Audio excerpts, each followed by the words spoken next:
Ms. Rikelman, I have a question about the safe haven laws.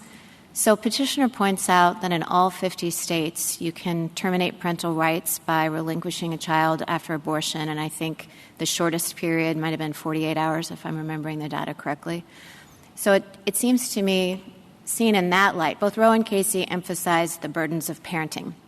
And insofar as you and many of your amici focus on the ways in which the forced parenting, forced motherhood would hinder women's access to the workplace and to equal opportunities.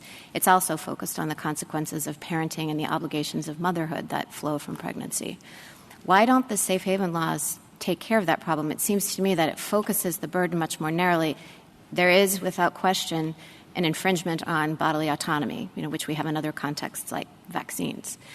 However, it doesn't seem to me to follow that pregnancy and then parenthood are all part of the same burden. And so it seems to me that the choice more focused would be between, say, the ability to get an abortion at 23 weeks or the state requiring the woman to go 15, 16 weeks more and then terminate parental rights at the conclusion. Why didn't you address the safe haven laws, and why don't they matter? I think they don't matter for a couple of reasons, Your Honor. First, even if some of those laws are new since Casey, the idea that a woman could place a child up for adoption has, of course, been true since Roe. So it's a consideration that the court already had before it when it decided those cases and adhered to the viability line. But in addition, we don't just focus on the burdens of parenting, and neither did Roe and Casey. Instead, pregnancy itself is unique. It imposes unique physical demands and risk on women, and in fact has impact on all of their lives, on their ability to care for other children, other family members, on their ability to work.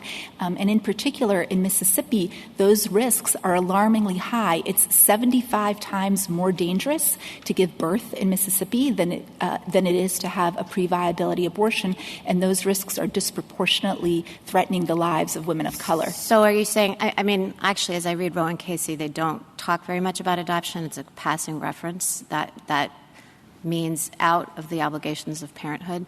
But as I hear this answer, then are you saying that the right, as you conceive of it, is grounded primarily in the bearing of the child and the carrying of pregnancy, and not so much looking forward into the consequences on professional opportunities and work life and economic burdens? No, Your Honor. I believe it's both, and that is exactly how Casey talked about it. It talked about the two strands of cases that supported the right. One was the strand of cases supporting bodily integrity, and it cited to cases like Cruzan and Riggins versus Nevada. And the second was the strand of cases supporting decisional autonomy, and specifically decisions related to childbearing, marriage, and procreation, decisions like Griswold, Loving. And so it's really both strands that we're relying on here.